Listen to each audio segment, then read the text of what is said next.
কোরআনের বাইরে সুন্নাহর বাইরে বক্তব্য করবেন না। যে কোনো বক্তাকে দাওয়াত করার সময় একটা সাবজেক্ট বলে দেবেন যে এই বিষয়ে আলোচনা করুন। এটা আমি সব জলসায় বলে আসছি। যাকে তাকে মঞ্চে চাপিয়ে দিয়েছেন আলেম মনে করে, বড় ক্ষতি করে যাচ্ছে দিনের। সুর আছে গলার, বক্তা মনে করে 20,000 টাকা দিয়ে দিচ্ছেন। ভালো গজল গাইতে পারে, 30,000 টাকা দিয়ে দিচ্ছেন, মাঝে মাঝে গজল গেয়ে দিচ্ছে, কি উল্টো পাল্টা গজল, শিরকি গজল গিয়ে দিচ্ছে, তার দিচ্ছেন 30,000 টাকা। আপনার ইমানের এই ক্ষতি করে দেবে, আপনার ইমানের খাতরা এনে দেবে। সেজন্য কোরআন এবং সুন্নাহর বাইরে কোনো আলোচনা শোনার প্রয়োজন নেই। কথা মনে থাকবে ইনশাআল্লাহ।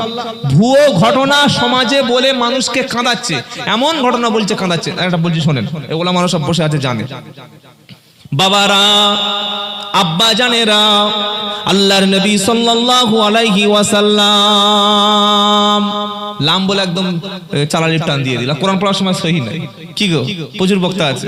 বাবারা, আল্লাহর নবী সাল্লাল্লাহু আলাইহি ওয়াসাল্লাম বদরের জমিনে জিহাদ করার পরে পরবর্তী জিহাদের নাম ছিল ওহদ। ওহদের ময়দানে শত্রুদের সামনে আল্লাহর নবী সাল্লাল্লাহু আলাইহি ওয়াসাল্লাম আর দন্দন মোবারকে শত্রুর পক্ষ থেকে একটা তীর এসে নবীজি সাল্লাল্লাহু আলাইহি সাল্লামের দাঁতে দন্দন মোবারকে লেগে গেল। নবী সাল্লামের দন্দন মোবারক সঙ্গে সঙ্গে ভেঙে গেল, রক্তাক্ত হয়ে গেল। এই খবরটা শোনার পরে সাথে সাথে ওয়াইস করুনি রহমাতুল্লাহ আলাইহি বাবা রাসূলের কষ্টটা শুনে সাথে সাথে তিনি উপরের দাঁতটা ভেঙে ফেললেন। জোরে বলুন। এখন চালাক শ্রোতা মনে হয় দাওয়াতের কাজ এখানে হচ্ছে নাকি? হ্যাঁ আলহামদুলিল্লাহ। এটা আমাদের 24 পরগনা হলে এতক্ষণ সুবহানাল্লাহ জোরে বলা হতো। উনি যখন ভাবলেন উপরের দাঁতটা ভাঙার পরে তিনি মনে মনে ভাবলেন উপরের দাঁত না হয়ে হয়তো নিচের দাঁত হতে পারে, নিচের দাঁতটাও তিনি সাথে সাথে ভেঙে ফেললেন। এটা ভাঙার পরে তিনি ভাবছেন না না না, যদি নবীর পাশের দাঁতটা ভেঙে থাকে আমি তাহলে সেই দাঁত কি করে মুখে নিয়ে থাকবো। আরেকটা দাঁত ভাঙলেন, আবার মনে করলেন না ওই দাঁতটা মনে হয় নবীর ভেঙে গেছে।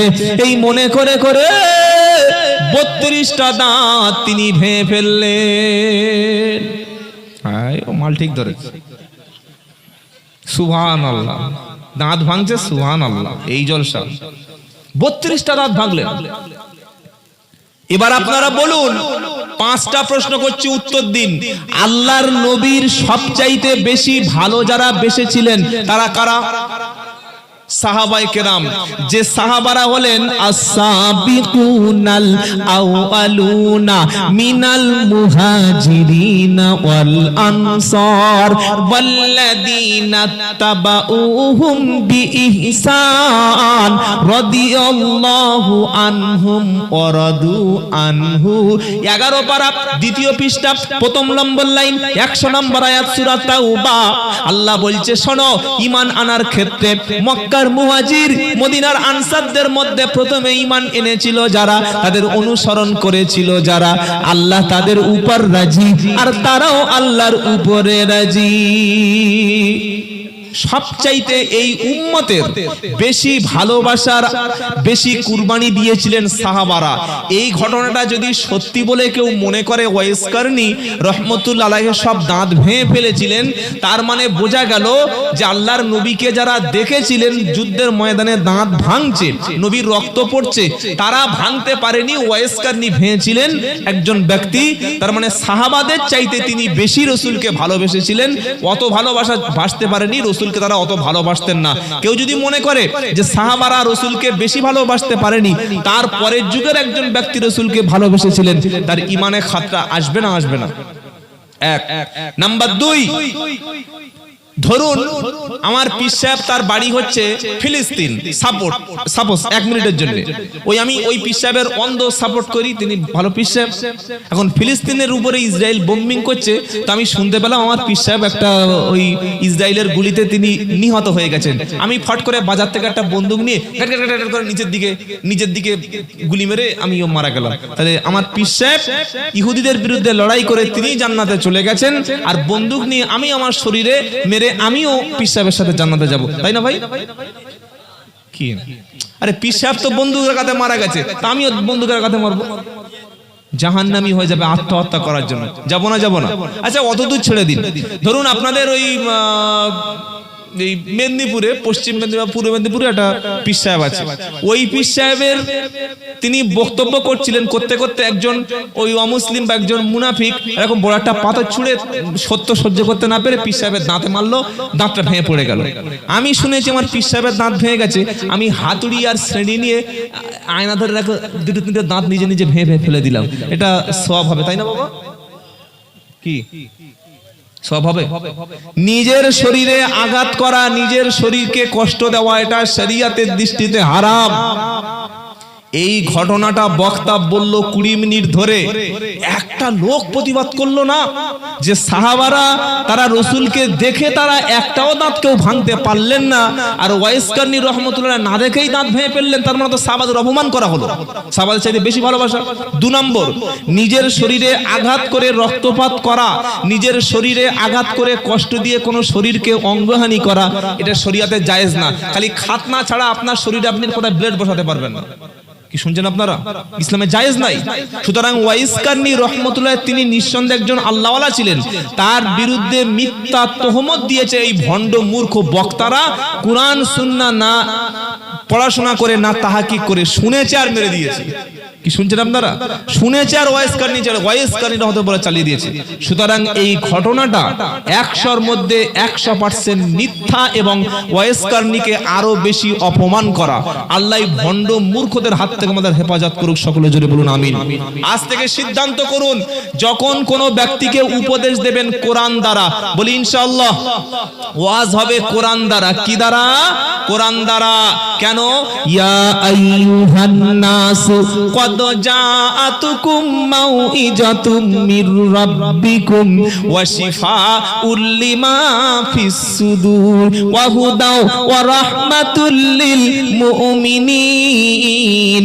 11 পারা 14 পৃষ্ঠা 6 নম্বর লাইন 57 নম্বর আয়াত, সূরার নাম ইউনুস। আমার আল্লাহ বলছে ইয়া আইয়ুহান নাস, ও মানুষেরা, কদ জাআতকুম মাউইজাতুম মির রাব্বিকুম, তোমার রবের পক্ষ থেকে, তোমাদের আল্লাহর পক্ষ থেকে তোমাদের কাছে একটা উপদেশ এসেছে।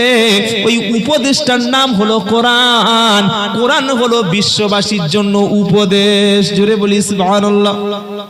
শুধু উপদেশ না, শুধু ওয়াজের কিতাব কোরআন না, ওয়া হুদা এটা হলো হেদায়েত, ওয়া রাহমা এটা হলো দয়া, ওয়া রাহমাতুল লিল মুমিনিন, মুমিনদের জন্য কোরআন ওয়াজের কিতাব, নসিহতের কিতাব, মুমিনদের জন্য সত্য পথ প্রদর্শক, আর মুমিনদের জন্য কোরআন হলো রহমত। আজকের জলসাগুলিতে বক্তব্য পরিবর্তনের দরকার আছে। সারা জীবন একই বক্তব্য চালিয়ে আসছে, কোনো পরিবর্তন নাই। এজন্য তো শিক্ষিত মানুষ জলসা বসতে চায় না, কোনো সমাধান আমরা দিতে পারছি না। খালি ওই জিনিস চালিয়ে যাচ্ছে, ওয়াইস কারনী কোথায় পীর সাহেবের বোতল ফাটার ঘটনা, এই বলে বলে বলে বলে 2 ঘন্টা টাইম পাস। কেন কোরআনের একটা আয়াত পড়া যায় না? একটা নবীর হাদিস, একটা হাদিস বলে ব্যাখ্যা করা তো মানে 2 ঘন্টা সময় মানুষ বুঝতেই পারবে না যে নবী এত বড় কথা বলেছেন। এগুলো কি বলা যায় না? যায়। মানুষকে শিক্ষার কথা বলা যায়। কোরআন হলো জিকির, কোরআন হলো উপদেশ। 2 নম্বর কোরআন বললাম উপদেশ। যখন ওয়াজ শুনবেন, যখন নসিহত শুনবেন, বক্তাকে আগে থেকে স্টেজে আসার আগে বলে দেবেন যে কোরআন এবং সুন্নাহর বাইরে কোনো বক্তব্য করবেন না। ইনশাআল্লাহ দেখবেন তখন 80% বক্তা হয়তো ফিরেই চলে যাবে। আমরা তো যাকে তাকে মঞ্চে চাপিয়ে দিই আর কোনো বিষয় বলে দিই না। আল্লাহ হেদায়েত করুক, সকলে বলুন আল্লাহুম্মা আমিন। 3 নম্বর বলেছি কোরআন মানে নামাজ, জিকির মানে কি? নামাজ। জিকিরের আরেকটা অর্থ হলো নামাজ। বললে আপনি দলিল কোথা থেকে পেলেন? ওলামাদের জিজ্ঞাসা করুন। ইয়া আইয়ুহাল্লাযীনা আমানু ইযা নুদিয়া লিস-সালাতি মি ইয়াউমিল জুমআতি ফাসআউ ইলা যিকরিল্লাহ। আলহামদুলিল্লাহ। 28 নম্বর পারা 13 নম্বর পৃষ্ঠা 3 নম্বর লাইনের 9 নম্বর আয়াত, সূরার নাম জুমা। কি সূরা বাবা? জুমা। সূরা জুমায় আল্লাহ বলছেন ইয়া আইয়ুহাল্লাযীনা আমানু ইযা নুদিয়া লিস-সালাতি মিন ইয়াউমিল জুমআতি ফাসআউ ইলা যিকরিল্লাহ ওয়া দারুল বাই। ও ঈমানদারেরা, জুমার দিনে যখন তোমাদেরকে আমার ঘরে আসার জন্য আজান দেওয়া হবে, ডাকা হবে, ব্যবসা বাণিজ্য কাজকর্মকে বন্ধ করে, দোকানপাটকে বন্ধ করে আমার জিকিরের দিকে মুফাসসিরিনরা বলেছেন, তাফসিরে ইবনে কাসিরটা খুলুন, তাফসিরে জালালাইনটা, তাফসিরে তাবারি, তাফসিরে মাজহারি, এই সমস্ত তাফসিরগুলো খুলে দেখুন। এখানে ইলা যিকরিল্লাহ শব্দের অর্থ মুফাসসিরিনরা করেছেন যে নামাজের দিকে এসো। কোন নামাজ? জুমার নামাজ। আজান যখন হয়ে গেল, একজন মুসলমানের প্রথম কাজ হবে ব্যবসা বাণিজ্য কাজকর্ম সবকিছু ত্যাগ করে দিয়ে নামাজের দিকে আসা। নামাজের একটা নাম হলো জিকির। নামাজের একটা নাম কি বলেন? জিকির। তাহলে জিকিরের তৃতীয় অর্থ কি বললাম? নামাজ। বাংলাদেশে এমন এমন পীর সাহেব আছে বাবা, জীবনে একক নামাজ পড়ে না, এত গাঁজা খায় গোপের এই সাইডটা পুরো লাল করে ফেলেছে, ও নাকি পীর সাহেব। নামাজ নাই সে পীর, ও তো শয়তান। আবার কেউ কেউ বলছে আমার হাতে মুরিদ হলে নামাজ লাগে না। বলুন তো, আল্লাহর নবী সাল্লাল্লাহু আলাইহি ওয়াসাল্লামের হাতে যারা বায়াত হয়েছিলেন, যে সমস্ত সাহাবাদেরকে নবী জান্নাতের সুসংবাদ দিয়েছিলেন, তার পরের দিন থেকে সব নামাজ ছেড়ে দিয়ে বাড়ি বসেছিলেন, তাই তো? কি বলছেন? আচ্ছা, এই যারা বলছেন নামাজ লাগে না, পীর সাহেবের হাতে হাত দিলে উনি পার করে দেবে, ওনার দামাম ধরে কাঁধ ধরে পার হয়ে যাব, তাদের লক্ষ লক্ষ মুরিদ আছে না নাই? আর বলছেন না কেন? আচ্ছা, ওদের লক্ষ লক্ষ মুরিদ কেন আছে? তার একটা কারণ আছে। এই লক্ষ লক্ষ অন্ধ গোঁড়া অশিক্ষিত মুরিদগুলি তারা মনে করে, আপনারা, আমি যখন পীরের কথা বলবো আপনি ভাববেন যে দুই শ্রেণীর পীর, একটা হাক্কানি, একটা হচ্ছে দু নম্বর। আমি কিন্তু হাক্কানি পীরের বিরুদ্ধে একটা শব্দ কোনোদিন বলি না আর বলবো না। হাক্কানি পীরদের দ্বারাই আমরা ইসলাম এই উপমহাদেশে পেয়েছি, বলি আলহামদুলিল্লাহ। তাদের অবদান অস্বীকার করছে আমাদের মাথার তাজ, কিন্তু সমস্যা এই ভণ্ডগুলো নিয়ে, এরাই ইসলামটাকে ধ্বংস করে ফেলছে। তারা বলছে নামাজ লাগে না। বললে কেন? বললে আল্লাহর নবী সাল্লাল্লাহু আলাইহি ওয়াসাল্লাম 53 বছর বয়স নামাজ পড়া হয়েছে। নবী 53 বছর বয়সে, কি আপনারা জানেন না? 53 বছর বয়সের আগে, মিরাজ থেকে আসার আগে বা 40 বছর নবুয়ত পাওয়ার আগে আল্লাহর নবী জীবনে একক নামাজ পড়েছিল? তখন মুরিদরা বলছে না হুজুর আমরা জানি না, আপনি বলুন। পীর সাহেব বলছে শোনো, 40 বছর বয়সের আগে আল্লাহর নবী তো কোনোদিন নামাজ পড়েনি নবুয়ত পাওয়ার আগে, সুতরাং আমার দরবারে আসলে নামাজ লাগবে না। মুরিদ বলছে তাহলে হুজুর ঠিক বলেছে। লক্ষ লক্ষ মুরিদ, যদি নামাজটা মাফ করে দেওয়া হয় তখন তো মুরিদ বেড়ে যাবে। কি করে যাবে না? যাবে না। 2 নম্বর আরেকটা দলিল দিচ্ছে, ইয়া আইয়ুহাল্লাযীনা আমানু লা তাকরাবুস সালাত। 5 নম্বর পারা 4 নম্বর পৃষ্ঠা 3 নম্বর লাইন 43 নম্বর আয়াত সূরার নাম নিসা। তাদের দলিল ভণ্ডদের জানেন, হে বিশ্বাসী ঈমানওয়ালা, তোমরা নামাজের কাছেই যেও না। আপনি কোরআনটা খুলুন, এই সেম যে শব্দটা বললাম একই শব্দ লেখা আছে, ও বিশ্বাসী ঈমানদারেরা নামাজ পড়ো না, দূরের কথা নামাজের কাছেই যাবে না। বলুন তো, এটা যদি একটা জেনারেল শিক্ষিত একটা সাধারণ ব্যক্তি মুসলমানের হাতে বলি, এই দেখো কোরআন শরীফের সূরা নিসার 43 নম্বর আয়াতে আল্লাহ বলছে নামাজের কাছে যাবে না, তোর মানুষের নামাজ পড়তে যাবে? আল্লাহ বলেছে যেন বল না। তখন ওই মুরিদরা বলছে কই আমাদের, তাহলে ইমাম সাহেব বলছে নামাজ পড়তে, বলছে ইমাম সাহেব কোরআন সব পড়েনি, এই তো তোমার হাতের দলিল দিচ্ছি দেখো যে আল্লাহ বলছে নামাজের কাছে যেও না। তখন মুরিদরা বলল হ্যাঁ হ্যাঁ আমার বাবা ঠিক বলেছে, আল্লাহ বলেছে নামাজের কাছে যেও না, কিন্তু পরের বাক্যটা বলেনি। রাজীব গান্ধী, ইন্দিরা গান্ধী বা ধরুন আমাদের প্রধানমন্ত্রী মাননীয় নরেন্দ্র দামোদর দাস, মোদি তো টাইটেল, মোদি কিন্তু প্রধানমন্ত্রীর নাম না, টাইটেল। যেমন আমার নাম আব্দুল্লাহ জুবার শেখ, আমার শেখটাই টাইটেল, তো ওরকম মোদি হচ্ছে টাইটেল, ওনার নাম নরেন্দ্র দামোদর দাস। তো কেউ যদি বলে নরেন্দ্র দামোদর দাস মোদি উনি কুকুর পুষতে ভালোবাসতেন, এই কথার মধ্যে কোনো ভুল নেই। কিন্তু কেউ যদি ওই পাশের লাইনটা কেটে দিয়ে বলে আমাদের নরেন্দ্র দামোদর দাস মোদি কুকুর, কি ঝামেলা আছে না? নেই। একদল লোক যারা তাকে অনেকে আমাদের সম্মানিত প্রধানমন্ত্রী, তারা দলের সঙ্গে আমাদের আমরা সাপোর্ট করি না, কিন্তু তিনি তো প্রধানমন্ত্রী, প্রধানমন্ত্রীর পদটা তো আমাদের সম্মান করতে হবে, এটা মাথা রাখতে হবে। উনি মোদি না হয় যদি ওখানে ওই আমি হতাম বা অন্য কেউ হতো, তাহলে সেটা প্রধানমন্ত্রী পদটার সম্মান। তা আপনি তাহলে বলছেন যে নরেন্দ্র মোদি কুকুর, কিন্তু কুকুর পুষতে ভালোবাসতেন, এইটা আর কেউ বলছে না। কোরআনে কি লেখা আছে পুরো বাক্যটা পড়তে হবে, মাঝখান থেকে কেটে দিলে চলবে না। কোরআন ভুল বোঝার একটা অর্থ হলো আগের পরের আয়াত না পড়া, এটা কোরআনের ভুল ব্যাখ্যা হয়ে যায়। কোরআন যখন ব্যাখ্যা করতে হবে সবসময় দেখতে হবে আগে কি বলেছে পরে কি বলেছে। 2 নম্বর এই আয়াতটা কিসের জন্য, প্রেক্ষাপটটা কি, শানে নজুলটা কি আপনাকে জানতে হবে, কোথাকার আয়াত কোথায় লাগিয়ে দিচ্ছেন।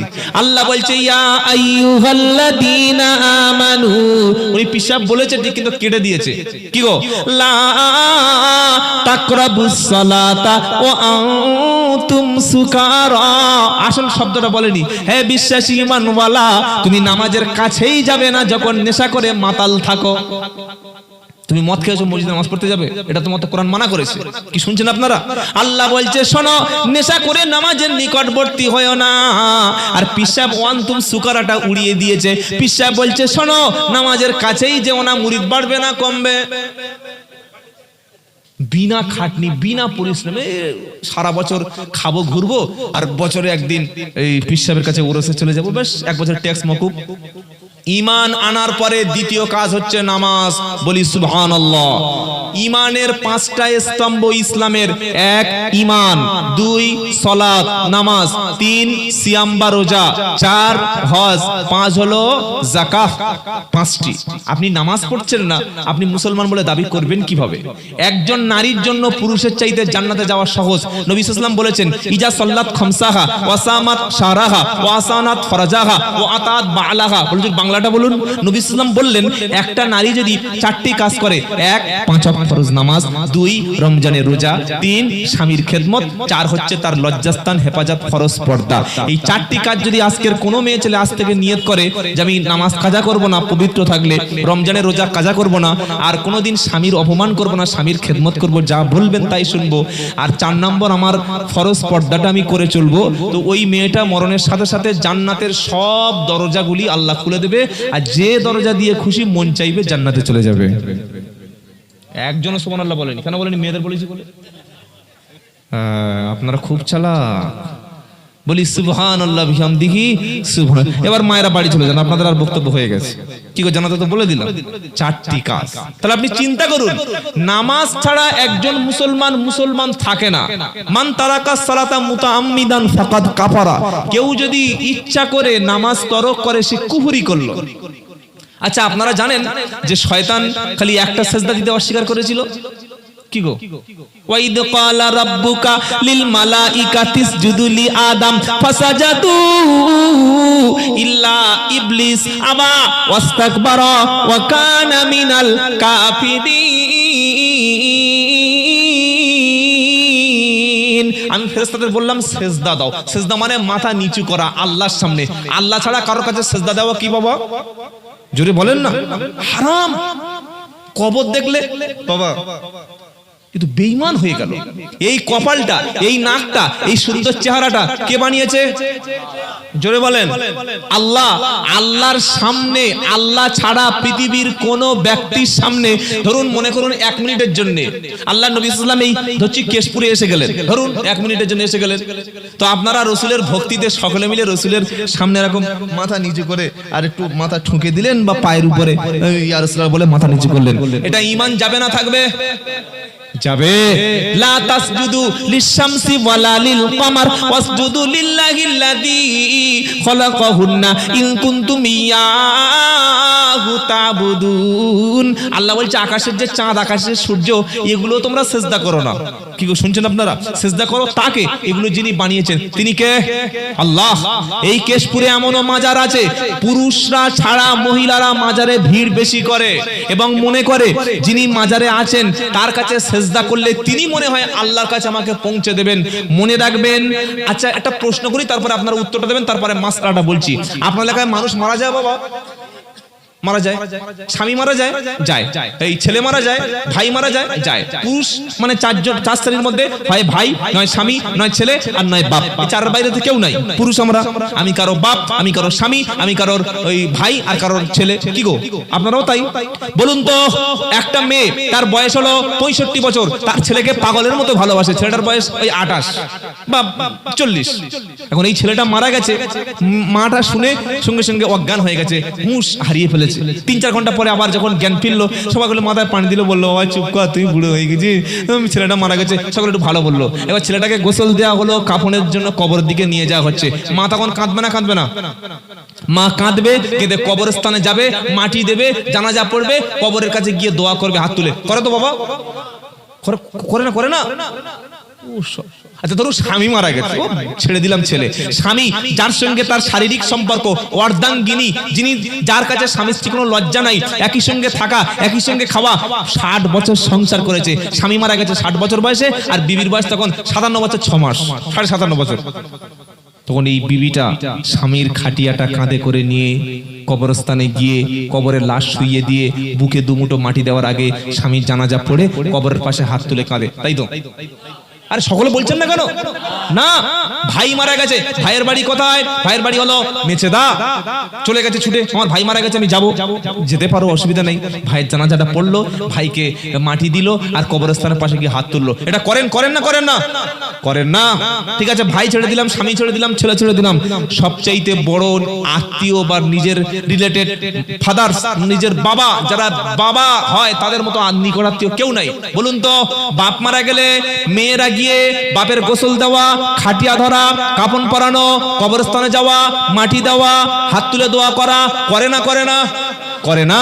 স্বামীর ক্ষেত্রে যেতে পারলেন না, ভাইয়ের ক্ষেত্রে যেতে পারলেন না, সবচাইতে নিজের মুহররম, নন মুহররম যারা, মানে যাদের মুখ দেখলে, যাদের সঙ্গে কথা বললে পাপ নাই, সেটা ভাই, নিজের ছেলে, নিজের বাপ, নিজের স্বামী, এই এত মুহররম ব্যক্তির কবরে যেতে পারলেন না, দোয়া করতে পারলেন না, তাহলে কোন আস্তানায় কোন একটা ওলি বা পীর কি শুয়ে আছে সেখানে গেলেন কি করে? নিজের বাপের কবরে যাওয়া যদি জায়েজ না হয়, কোন অন্য পীর সাহেবের কবরে যাওয়া জায়েজ? জোরে বলুন, সকলে বলুন, একসাথে বলুন। এটা যখন না বলে দিলেন, আপনার বাড়ির বিবিটা বা আমার মা যারা এসছেন, আপনি নিজেকে প্রশ্ন করুন যে আমার বাপের কবরে যাওয়ার জন্য ইসলাম অনুমতি দেয়নি, আমার ভাইয়ের কবরে যাওয়ার জন্য ইসলাম অনুমতি দেয়নি, আমার ছেলের কবরে যাওয়ার জন্য অনুমতি দেয়নি, তাহলে আমাকে আজমিরে যাওয়ার অনুমতিটা কোন পীর সাহেব দিল? কি শুনছেন আপনারা? পাথর চাপড়ি যাওয়ার অনুমতিটা কোন পীর সাহেব দিল? কি গো, মাজারের আস্তানায় যাওয়ার অনুমতিটা কোন পীর সাহেব দিল? লাআনা রাসূলুল্লাহ সাল্লাল্লাহু আলাইহি ওয়াসাল্লাম যাওয়ারাতিল কুবুর, আল্লাহর নবী বললেন ওই নারীর উপর বদদোয়া, অভিসম্পদ গজব। কোন নারী? যে নারী কবর জিয়ারত করে, কবরের উপরে ওই আলো জ্বালায়, ওদের উপরে রাসূলের লানত বদদোয়া রয়েছে। যত মা এসেছেন তওবা করুন, জীবনে কোনোদিন কোনো কবরস্থানে, কোনো আস্তানায়, কোনো বাবার কাছে যাব না। যাওয়া মানেই আপনি আল্লাহর সঙ্গে নাফরমানি করলেন। এবার প্রশ্ন হলো যে ওই আজমির শরীফে যাওয়া যাবে কিনা? শুনুন খুব ভালো করে। মুসলমানরা নামাজও পড়ে, আবার কবরকে মনে করে উনি ক্ষমতাওয়ালা। আচ্ছা, এই ভারতবর্ষের জমিনে সবচাইতে যাকে বড় ওলি বলে মানি আমাদের অনেকের কাছে, খাজা মহিউদ্দিন চিশতি রহমতুল্লাহ আলাইহি। ঠিক বলছি না ভুল বলছি?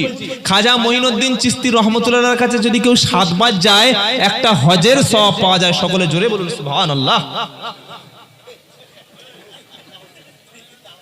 আপনি বলছেন সুবহানাল্লাহ নয়, আর কত লোক এখানে বসে আছে যে খাজা বাবার কাছ থেকে ঘুরে এসেছে। কি গো, কেউ ফেরে না খালি হাতে খাজারে তোর দরবারে। প্রচুর মানুষের বিশ্বাস, উফ আল্লাহ, বিয়ে করেছি 3 বছর 4 বছর 5 বছর, মেডিকেল দেখিয়ে, ডাক্তার দেখিয়ে, মানে সমস্ত রকমের সেক্সোলজিস্ট দেখিয়ে পর্যন্ত ফেল হয়ে গেছে, এখন শেষ ডাক্তার খাজা বাবা। তার কাছে যাই, গিয়ে বলি এ বাবা, আমি 10 বছর বিয়ে করেছি, আপনি একটা ব্যবস্থা করুন, তার পরের বছর টাটকা ছেলে হবে। বলুন সুবহানাল্লাহ। তাই তো? ও মুসলমান, খাজা বাবা বেশক আল্লাহর ওলি, তাকে অপমান করে কথা বলার কোনো অধিকার নাই, কিন্তু সন্তান দেওয়ার ক্ষেত্রে খাজা বাবার 1% ক্ষমতা নাই। এটা আপনাকে বিশ্বাস করতে হবে। বললে কি সন্তান তাহলে কে দেবেন? পারা নাম্বার 25, পৃষ্ঠা নাম্বার 13, লাইন নাম্বার 7 পৃষ্ঠা 13 নম্বর লাইন, 49 50 নম্বর আয়াত, সূরার নাম সূরা। আল্লাহকে জিজ্ঞাসা করি যে আল্লাহ, সত্যি কি খাজা বাবা ছেলে দিতে পারে না? সত্যি কি তিনি আমার বাঁচা স্ত্রীর কোনো ব্যবস্থা করতে পারে না? কোরআন শোনো, তোমার ঈমান পাল্টে যাবে। যদি মুসলমান হও, কোরআন শুনে বিশ্বাস করো। ইয়াহাবু লিমান ইয়াশাউ ইনাসা ওয়া ইয়াহাবু লিমান ইয়াশাউ যুকুর আও ইউযাউবিযুহুম যুকুরানা ওয়া ইনাসা ওয়া ইয়াজআলু মান ইয়াশাউ আকিমা। আল্লাহ পাক বলছেন শোনো, আমি যাকে খুশি তাকে কন্যা সন্তান দান করি, যাকে খুশি পুত্র সন্তান দান করি, আবার যাকে খুশি পুত্র আর কন্যা দুটোই দিই। কি আছে না, কটা ছেলে বাবা? একটা ছেলে দুটো মেয়ে। আর এখন তোমাদের উইকেট দুটো, একটা ছেলে একটা মেয়ে, একটা রান আউট একটা অল আউট।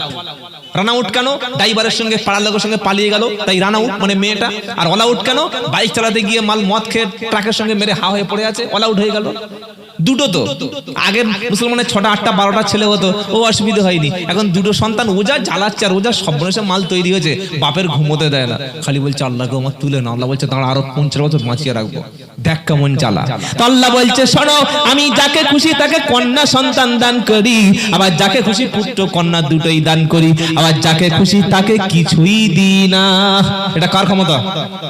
জোরে বলেন। তার মানে কেউ যদি আজমিরে যায়, সন্তান পাওয়ার কোনো সুযোগ সেখানে। সন্তান পাওয়ার জন্য একটা ডাক্তারকে, একটা মাধ্যমিক পাস ছেলেকে জিজ্ঞাসা করুন যে জনন পদ্ধতিটা কি, একজন সন্তান হওয়ার জন্য কি লাগে। পুরুষের লাগে শুক্রকীট আর স্ত্রীর লাগে কি লাগে জানেন না? ডিম্বাণু। একটা হচ্ছে স্পার্ম, একটা হচ্ছে ওভাম, দুটোর সংমিশ্রণে। কোরআন শুনুন আপনি, ছেলে মেয়ে কিভাবে তৈরি হয় আজমিরে যাওয়ার আগে নিজে পড়ে নেবেন। পারা নম্বর 18, পৃষ্ঠা নম্বর 1, লাইন নম্বর 12। ওয়ালাকাদ খালাকনাল ইনসানা মিন সুলালাতিন মিন তিন সুম্মা জাআলনাহু নুতফাতান ফি ক্বারারিন মাকিন সুম্মা খালাকনান নুতফাতা আলা ফাখালাকনাল আলাকাতা মুদগা ফাকাসাউনাল ইযামা লাহমা সুম্মা আনশাআনাহু খালকান আখার ফাতাবারাকাল্লাহু আহসানুল খালিকিন। বলুন সুবহানাল্লাহ। পিতার পৃষ্ঠদেশ থেকে 1 ফোঁটা 2 ফোঁটা নাপাক পানি কিংবা একটা পানি নির্গত হলো, যেটা গন্ধ, যেটা তুচ্ছ। বিজ্ঞান বলেছে একটা পুরুষের শরীর থেকে যখন শুক্রকীট স্পার্ম আউট হয়, শুক্রকীট নির্গত হয়, তখন 8 থেকে 10 কোটি একটা শুক্রকীট পরিমাণ বার হয়। বলি সুবহানাল্লাহ। ওই 4 কোটি 5 কোটি 8 কোটি শুক্রকীটের মধ্যে সবগুলো চলে গিয়ে আমি আব্দুল্লাহ জুবাইর ছিলাম একটা, আপনারাও একটা ছিলেন। ওটা মায়ের রেহেমের মধ্যে, মায়ের ওভামের মধ্যে, ডিম্বাণুর মধ্যে প্রবেশ করলো। দুটো একটা জাইগেট পদ্ধতিতে 40 দিন থাকার পরে ফাকালাকনাল কোরআন হচ্ছে ওয়ালাকাদ খালাকনাল ইনসানা মিন সুলালাতিন মিন তিন। আমি আল্লাহ মানুষকে বানিয়েছি মাটির নির্যাস থেকে। মানুষ কিসে তৈরি বাবা? মাটির মধ্যে রয়েছে ফসফরাস, মাটিতে রয়েছে আপনার ওই জিঙ্ক, মাটিতে রয়েছে আয়রন, মাটিতে রয়েছে মানুষের শরীরে যা যা উপাদান মাটিতে তাই রয়েছে। আল্লাহ বলছে আমি শুক্রকীট প্রথমে পুরুষের শরীর থেকে নির্গত হলো। আমরা সবাই জানি পুরুষের শরীর থেকে বীর্যপাত হয়, নারীর রেহেমের মধ্যে নির্দিষ্ট পরিমাণে একটা থাকে রক্ত, মানে ওই নুতফা। তারপরে ওটা থেকে আলাক জোঁকের মতো ঝুলে থাকা একটা অংশ, তারপরে ওতে তৈরি হলো আস্তে আস্তে মাংসপিণ্ড, তারপরে তৈরি হলো চোখ, কান, হৃৎপিণ্ড। 120 দিন বয়সে রূহ হলো। এভাবে ওই 9 মাস 10 দিন 280 দিন বয়সে আমি আব্দুল্লাহ জুবাইর হয়েছি, আর আপনারা প্রত্যেকে হয়েছেন। কি এটা ঠিক না ভুল? এটা আমরা চোখের সামনে দেখেছি আর বিজ্ঞান। এবার আপনি বলুন তো, খাজা মঈনুদ্দিন চিশতির দরবারে গিয়ে কি 1 ফোঁটা করে বীর্য ফেলে দেয়? তো ছেলেটা হবে কোত্থেকে? কি খেপাগো? ছেলে বাচ্চা হওয়ার জন্য ছেলে লাগে, মেয়ে লাগে। আর মুসলমানদের ধারণা খাজা বাবার কাছে গেলে বাচ্চা হয়। কত বড় নোংরামি একটা কথাবার্তা খাজা বাবার নামে চালিয়ে দেওয়া হলো। আল্লাহ বলছে শোনো, বিয়ে করার জন্য, সন্তানের জন্য হালাল পদ্ধতি ব্যবহার করো। তাহলে প্রথমে কোরআন এবং বিজ্ঞান মেডিকেল সায়েন্স থেকে প্রমাণ হলো আজমিরে গেলে বাচ্চা আনার, বাচ্চা হওয়ার কোনো সম্ভাবনা নাই। নাম্বার 2, কেউ যদি মনে করে যে আজমিরে গেলে আমি আমার বিপদ হয়েছে বা অসুস্থ সুস্থ হয়ে যাব, সে সুযোগ নাই। সূরা ইব্রাহিম আলাইহিস সালাম বলছে আল্লাহকে, ওয়া ইদা মারিদতু ফাহুয়া ইয়াসফিন, ওগো আল্লাহ আমি অসুস্থ হলে তুমি আমাকে সুস্থ করো। সুবহানাল্লাহ বলুন। আমরা যদি হঠাৎ করে অসুস্থ হয়ে যাই তো ডাক্তার দেখাবো, মেডিকেলের ওষুধ খাবো, ব্লাড টেস্ট করব, রক্তের রিপোর্ট করব, নাকি ছুটে আজমিরে চলে যাব? কোনটা বাবা? আরে বলছেন না কেন? নাকি পাথর চাপড়ি যাবেন, নাকি বলবেন হুজুর একটু ব্যবস্থা করো? আগে ডাক্তারের কাছে যাবেন। আল্লাহর নবী বলেছেন অসুস্থ হলে তোমরা চিকিৎসা গ্রহণ করো। কোন ডাক্তার? যার কাছে গেলে আমাদের তার প্রতি একটা আস্থা আছে, সেই ডাক্তার। কোন মুসলমান যদি মনে করে যে ডাক্তার দেখানোর দরকার নাই, আজমিরে গেলে, পাথর চাপড়ি গেলে, কিংবা কোন একটা মাজারে গেলে ঠিক হয়ে যাবে, ঈমান থাকবে? আরে মাজারে ডাক্তার থাকে না, আজমিরে ডাক্তার, মাজারে ডাক্তার নেই। আপনার অসুস্থ হলে মাজারে না গিয়ে 2 রাকাত নামাজ পড়ে আল্লাহর কাছে হাত তুলুন, আর একটা ভালো ডাক্তারের পরামর্শ নিন, ইনশাআল্লাহ সুস্থ হয়ে যাবেন। বলি ইনশাআল্লাহ, বলি ইনশাআল্লাহ। 3 নাম্বার, আপনার বিপদ হয়েছে, সাথে সাথে আপনি কি করলেন? 2টো ছাগল ধরে আনলেন, বলে এই ছাগল দুটো যেদিন সুস্থ হবো সেদিন আমি নিয়ে মাজারে আস্তানায় দেবো। আচ্ছা বলুন, ছাগলের মাংস এটা কোনো পীরেরা মরে যাওয়ার পরে মানুষের খাওয়ার প্রয়োজন আছে? নাই। তাহলে পীরেদের মরণের পরে যদি ছাগলের প্রয়োজন না হয়, তো মাজারের কাছে ছাগল জমলো কি করে? মাজারের কাছে ছাগল আসলো কি করে? বলে ছাগল খাওয়াবো না? হ্যাঁ খাওয়ান। কাকে খাওয়াবেন? ইয়েতিম, মিসকিন, দুস্থ, অনাথ, অসহায়। কাছে যে মাদ্রাসা আছে না, মাদ্রাসায় ইয়েতিমদের ছাগল সদকা করুন। কাছে যে মাদ্রাসা আছে, 5000 টাকা নিয়ে মাদ্রাসায় ওস্তাদদের কাছে দিয়ে দিন, যেটা আমার পক্ষ থেকে বিপদ ছিল দিয়ে দিলাম, আর 2 রাকাত নামাজ পড়লাম। ওই ইয়েতিমরা, মিসকিনরা দোয়া করবে, আল্লাহর ওসিলা আপনার বিপদ দূর করে দেবে। বলুন সুবহানাল্লাহ। কোথাকার ছাগল কোথায় গিয়ে ঢুকছে একবার দেখো। যাওয়ার দরকার মাদ্রাসায়, চলে গেছে মাজারে। শুনছেন আপনারা? আজ থেকে নিয়ত করুন, মাজারে একটা টাকাও জীবনে দেব না। বলুন ইনশাআল্লাহ।